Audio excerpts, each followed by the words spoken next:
জীবনে চলতে গেলে অপমানকে সঙ্গে নিয়ে চলো, অভিমানকে নয়। তো যাই হোক, চলো আজকের ভিডিও স্টার্ট করা যাক। Good morning.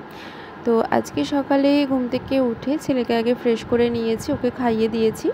খাইয়ে ওকে ফ্রেশ করে আমি ওকে ওর বড়মার কাছে দিয়ে আসবো, কারণ ওই বাড়িতেই আমি ওকে দিয়ে আসি বেশিরভাগ।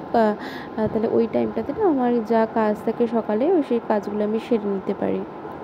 তো ওকে দিয়ে আসবো। আর ওকে পরিষ্কার করতে গিয়ে আমার ও যে কী যে দুষ্টুমি করে, কতবার চলে যায় উঠে উঠে আবার নিয়ে নিয়ে বসাই। তো তারপরে সকালে ওকে দিয়ে এসেছি, দিয়ে এসে যে জামা কাপড়গুলো ছিল ওই জামা কাপড়গুলো ধুয়ে নিয়েছি। আর ওকে মানে আমার সমস্ত কাজের থেকে এই কাজটা সবথেকে বড়, সেটা হচ্ছে ওর কাঁথা ন্যাকড়া এগুলো সব ধোয়া।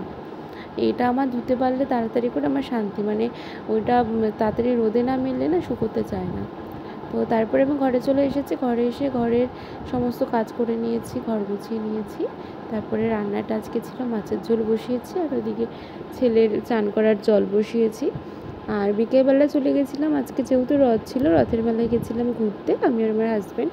ওখান থেকে একটু মার কাছে গেছিলাম, দেখা করে তারপরে মেলাতে যাব।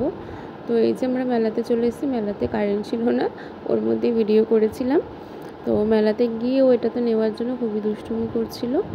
আর বাড়িতে আসার সময় মা বাবার জন্য জিলিপি নিয়ে চলে এসেছিলাম। তো আজকে ভিডিওটা এইটুকুই, টাটা।